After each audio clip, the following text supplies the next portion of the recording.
Hello YouTube and welcome to my channel. If you've been here before, then welcome back.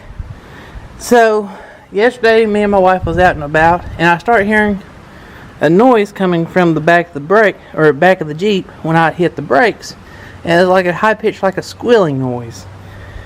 So it being a new and noise that isn't normal on the Jeep, today we took and put it up on jack stands, took the wheel off to inspect the back brakes, and we've discovered that our pads are basically gone. So quick trip to the auto parts store, and we're getting ready to replace the rear brake pads on the Jeep. So I thought I'd bring y'all along, and I'm going to show you that this is one of them easy to do home maintenance items. A few simple tools. Anybody can do this at the house. Save yourself the hassle of scheduling in at a garage or dealership to have your brake pads changed, and you're only out the cost of materials without having to pay all that extra labor by doing it yourself. Now I know some people don't like to do things like this due to liability reasons at the house as a home mechanic, thinking, well, if I ever have a brake failure that results in an accident, you're liable because you're the one that done it. But that's one of the things that I'll just be honest with you. Insurance companies are going to find any way they can to weasel out of a claim. So I don't see where it really makes a whole lot of difference whether you've done it at the house or you took it to a mechanic. So just to walk you through the tools, which are very basic. Like I said, this is something that anybody can do at the house. You need a jack to raise the back of the vehicle off the ground. The front of the vehicle if you're doing front brakes. You want jack stands. This is I'm lucky enough to have 4.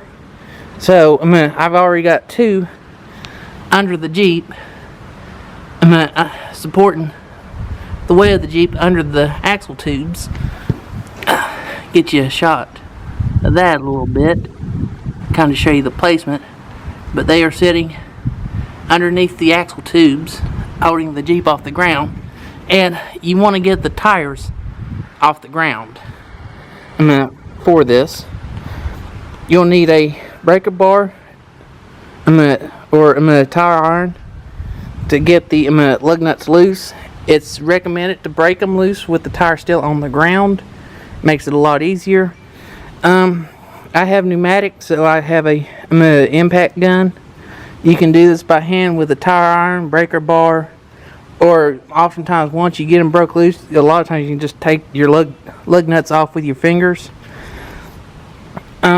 Basic set of basic ratchet and socket set will usually do it. Now you're going to need a fairly good sized C-clamp, and you'll see me use this here in just a little bit. That you'll need this in order to push the caliper piston back, so that way you can get it on over top of the new brakes. Now this right here is just a piece of wire that I have laying around. I've bent this into a Z shape, and I use this to hang my caliper. You can also use bungee cords, coat hangers, good stiff wire, just whatever you have happen lay around to support the brake caliper. You don't want it hanging from the brake lines. I also have this is what they call a brake spoon. That's for adjusting my parking brake on the Jeep. Of course, the JK has disc brakes on the back with a drum parking brake. So the drum parking brake does not self-adjust. So you will need this here, or I've used stubby screwdrivers in the past as well to adjust your parking brake. Of course, I went ahead and bought another can of brake cleaner just to clean everything up with, and a good set of brake pads. Now these are the CarQuest Weaver Gold. These are ceramics. You have a lot of options when it comes to brake pad material choice. The cheapest being semi-metallic. The OE M brake pads are what they call a organic, but I like the ceramics. I've actually tried this, and I used to always buy just the cheap semi-metallic pads, put on the vehicles. I've always had just old beater vehicles, and to me it didn't make much of a difference. I finally spent the extra money to buy the ceramics, put them on, and I got the ceramics mainly because it was going on my wife's car at the time, and the difference it made in the stopping of the vehicle was daylight and dark, and that really converted me to ceramic brake pads. So that's what I like to run on my vehicles now, is ceramics. If you're looking for an upgrade to and more performance out of your brakes on a vehicle, without spending all the money of a big brake, big rotor kit, just a simple upgrade to ceramics will see, and you'll see a noticeable improvement in the braking performance of your vehicle. And of course, you see all this, all bought by me, no sponsors for anything. This is basic maintenance on the Jeep, and I thought I'd get it on film, maybe inspire somebody to do, start wrenching on their own rig, instead of taking it to a shop for basic service. And part of it is that the more familiar you are with your vehicle, if something does go wrong on the trail, the better prepared you are to fix it and get yourself home. So yeah, I kind of went off on a tangent. Brake pads, yes. So I like the ceramics. That's what we're going with. So we'll come over here. I've already got this side took off. I jacked up the Jeep. Set it on jack stands. Of course, in the interest of safety, you always want to scotch your tires. That way it doesn't roll or anything. But to give you a look, when you're inspecting, this is what you want to look for. Is you want to look at your brake rotor. You want to put your hand on and physically feel this. It looks a little bit worse than it really is, but if you can take and feel this, and it's nice and smooth, there's no ridges or any noticeable dips and ridges, and it doesn't look bad.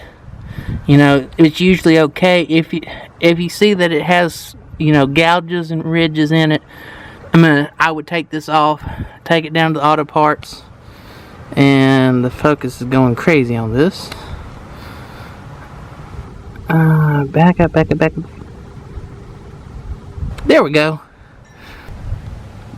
Okay, so I'm not sure where I'm left off at, but for inspecting on all this, first you want to look at your brake rotor. You want to physically feel it. This one probably looks a little rough on camera, but it's actually in good shape. You want to make sure that there's no scoring, no ridges, that this contact face is smooth, and this is in pretty good shape. If this was had ridges in it and grooves, I would take this off, take it down to the auto parts store, and I would have them turn this, and basically what they do is they put it on a lathe and machine this face back down true. If it's not turnable, they'll usually let you know, hey, this is too thin to turn, and I would have to replace. Then your next thing you want to look at is come around to the back side here, and you can see that I've not got a whole lot of pad left. The pads are not gone, but there's not a lot of pad left. So that squealing noise I heard, now don't want to say all, but most of your brake pads have, I I call it a squealer, but it's a little, but so far into the pad, there's a little device that once it gets down so far, that makes contact with your rotor, and that'll vibrate and cause that really loud squeaking sound. Now, sometimes if you have dust and dirt, brake dust, and all this is coated, it can cause your brakes to squeak and squeal and give you kind of a false indication. That's, and that's where, just jack it up, pull the tire off, look it over, and do a visual inspection of everything. Will reveal whether it's just dirty or you actually need to replace. But that's the thing, is people will hear that and they'll go, oh well, it's just got dust on it, brake dust on it. Some brake pads do tend to be squealy like that, I can recall my stepdad put a set of brake pads on a car my mom used to have, and after about 3 months she made him take those pads off and change them again. Brand new pads, because every time she hit the brakes it was and it drove her nuts. But sometimes you get brake pads like that. But anytime you hear a new or unusual noise, it always pays to check. If I could have said, well, they're just dirty, and kept driving, I do. And 3 months later, instead of just replacing my brake pads, I'd have to replace my rotor as well, because if you let your brake pads go too long, they will absolutely eat a rotor up. So let's get the camera set in the tripod and we'll get started on the teardown. Okay, so for my JK, you want to remove these bolts. Happens to be a 13 millimeter. So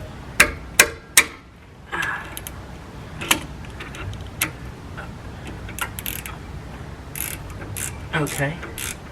So if it does that, you've got another nut over here.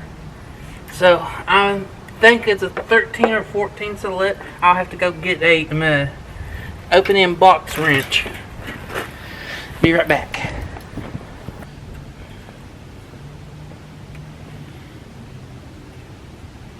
Yeah. Okay, so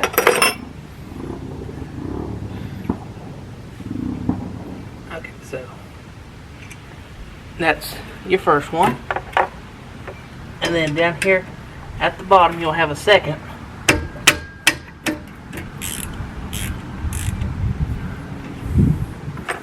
And I'd say it's probably actually a 15.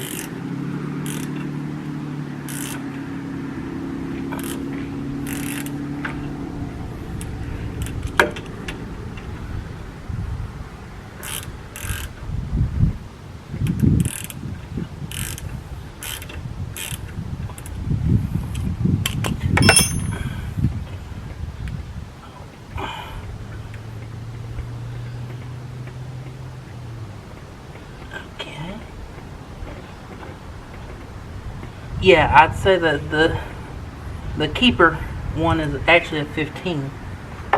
But you'd remove those two. Then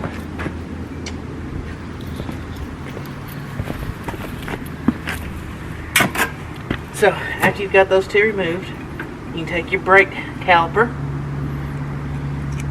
slide it off, and then either your bungee cord or your keeper, and just hang that up out of the way. Now you can take and slide out your old brake pads, which you may want, depending on how long they've been on there, you may want a little screwdriver to help persuade them out.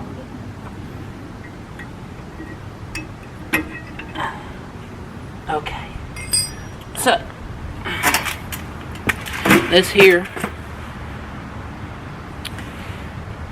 is my old pads, and you can see they were pretty well worn. when you're taking your O-pads off, you also would want to look at your amount of wear on each side.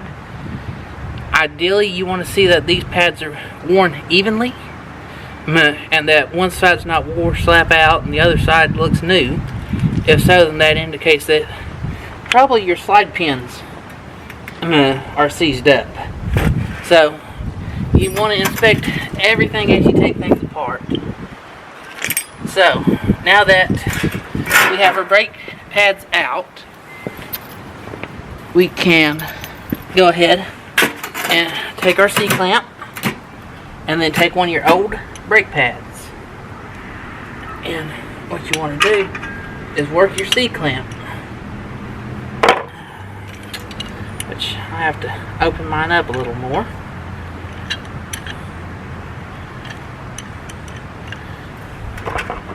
But what you want to do is take your brake caliper, set your old pad on the piston face, and then set your C-clamp there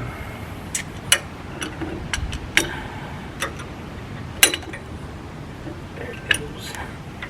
You want to set your C-clamp down so that way you can use your C-clamp as a press.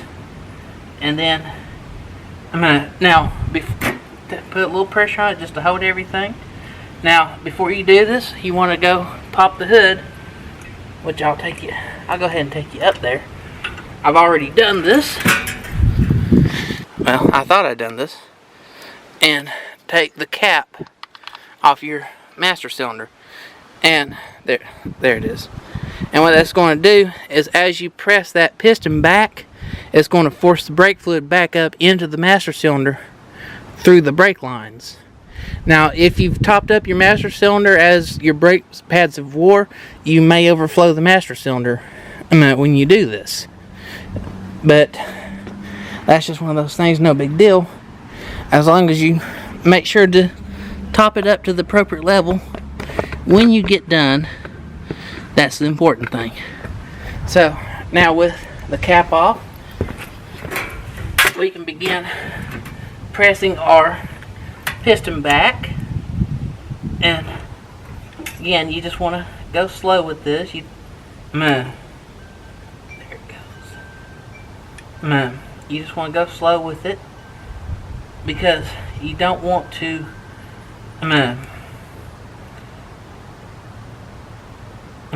you don't want to damage the seals on the piston.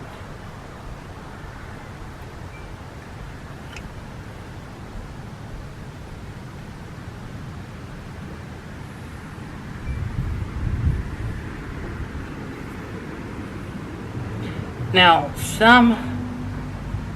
most of your vehicles will just press back like this if they have rear disc brakes, and your front disc brakes work the same way. So everything I'm showing you for these rear disc brakes applies to your front as well. But there are some makes and models that have it's kind of like a screw that adjusts your brakes out on the back as they wear, and you can't just straight press your piston in. On those, you actually have to take and turn the piston in because it works on a screw mechanism. So this takes a little bit of time, doing it slowly so we don't blow a seal or anything like that on your caliper, because these things are not cheap to replace, believe me. But you just want to keep on pressing until your brake pad is flush against your caliper face, and your piston is pushed all the way back. Now, this is a important step, because if you don't push this back, you are not going to be able to get this back on with the new brake pads. So once we have that pushed all the ways in, we can back our C-clamp off.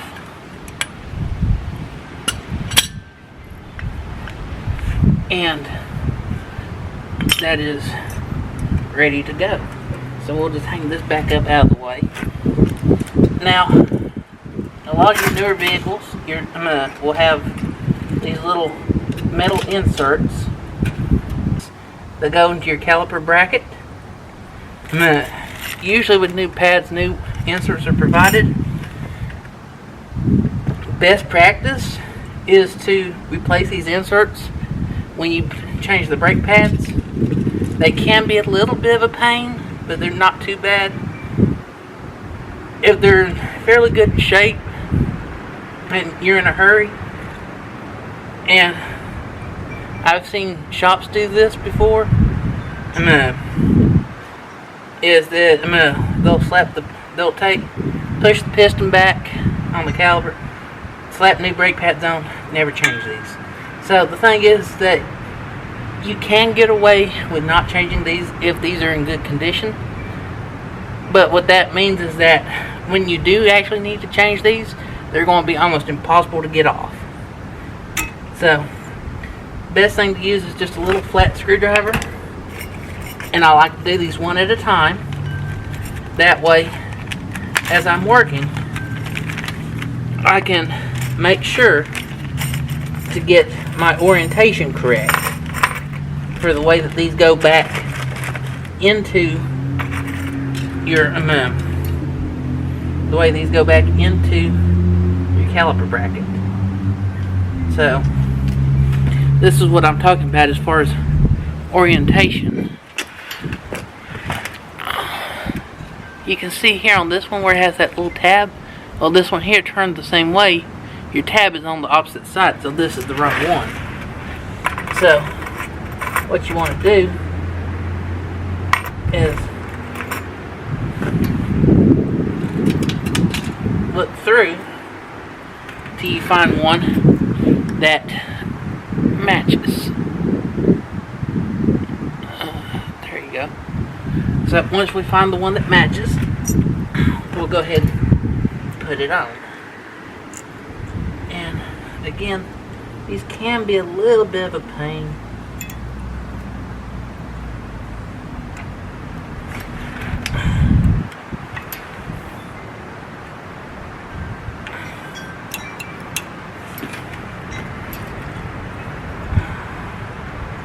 And sometimes they just slide in.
So we've got our clips on.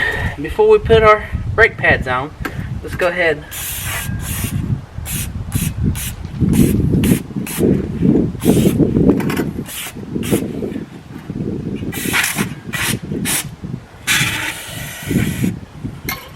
everything a good spray down with brake cleaner. And what this does is it just gets all the dust and dirt, any oil off of your hands.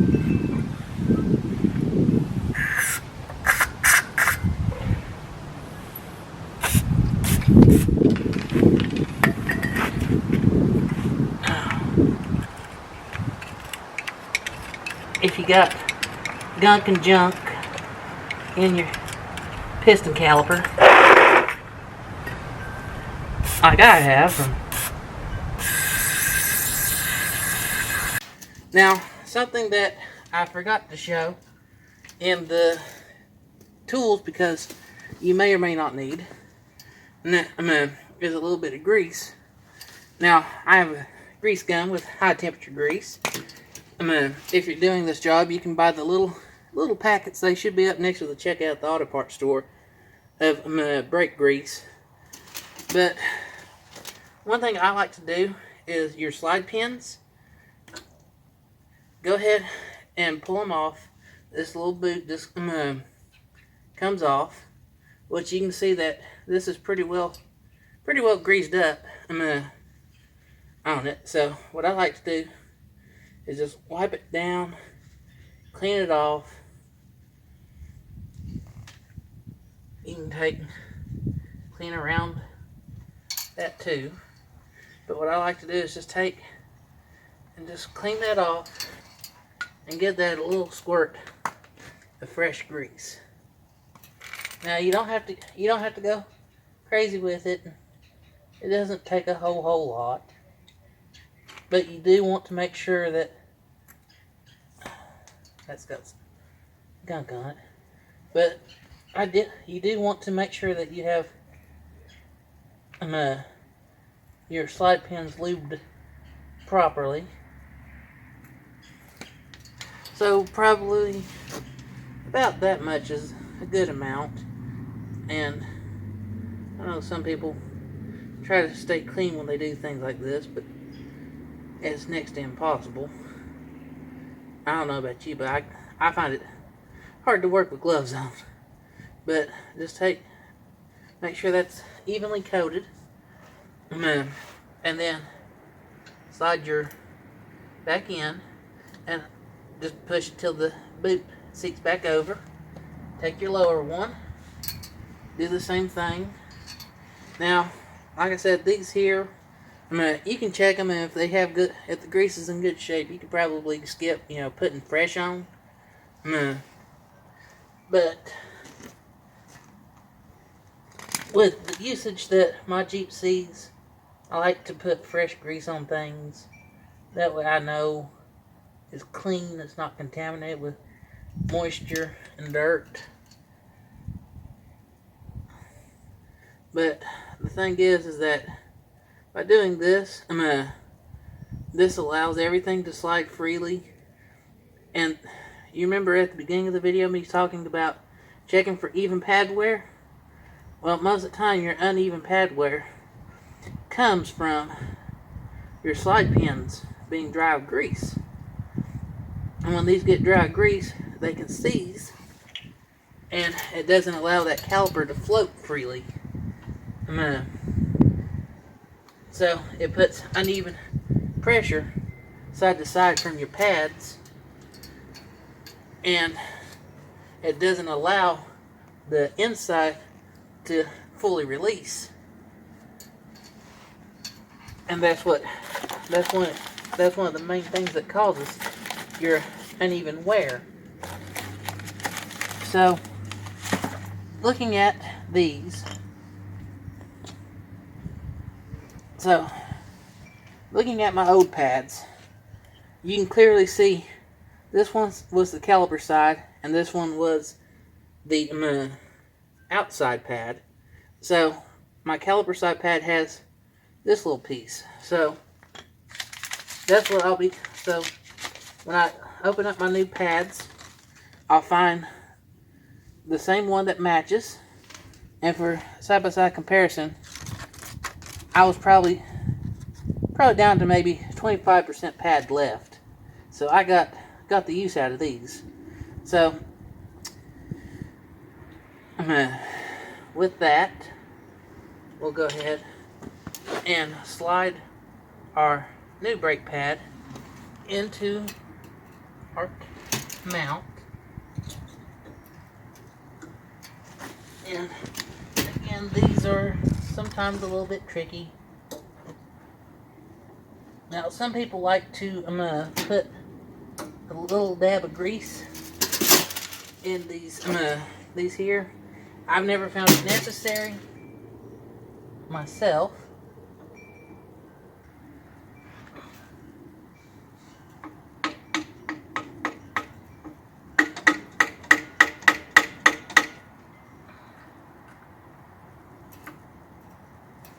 Sometimes these are a little bit finicky and need a little persuasion, but just keep working with it, and they usually go in. If not, take it apart, see what's hanging, see where things are hanging up, and then adjust and reconfigure till you can get till things do slide in to your keepers. So that went in, and there it goes. So now we have our new pads in. So now we can take our caliper and this is what I was talking about earlier. If you push your piston in, then everything just slides right together. So we'll get our bolt put in the top loosely, and then we'll line up and put our bolt in the bottom. So we'll just run that up here.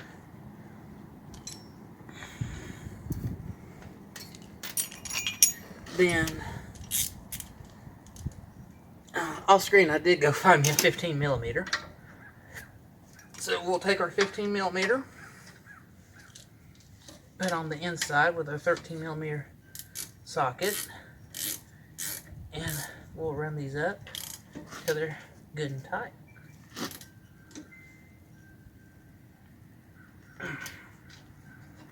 So that's on there. Now we'll take the bottom.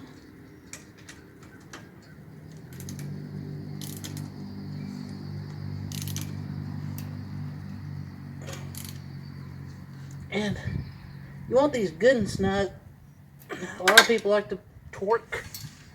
I'll be honest with you, I've never personally torqued them down. If that makes you feel good, torque them. I mean, it's your vehicle, it's your safety.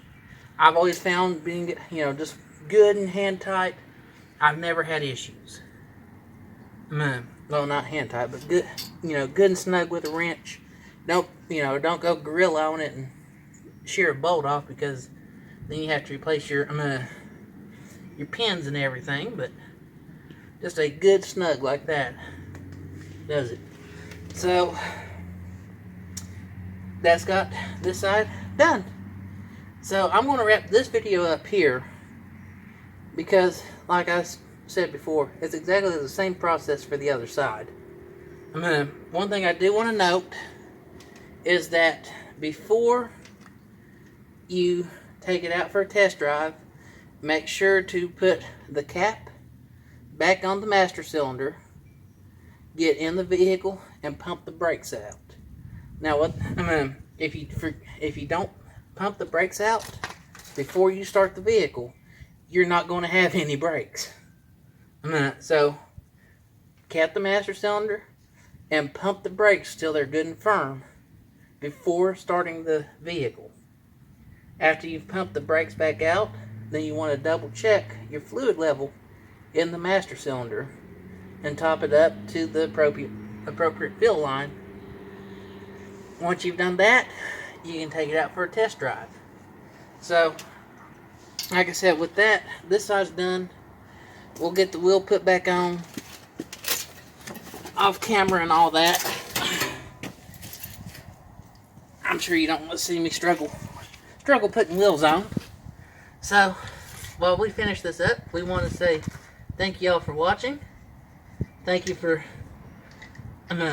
being patient with us as we bumble along with this.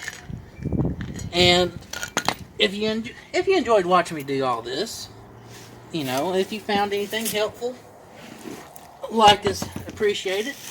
If you want to see more of my stuff, feel free to subscribe to my channel so you can find me again. And I want to say, see y'all next time.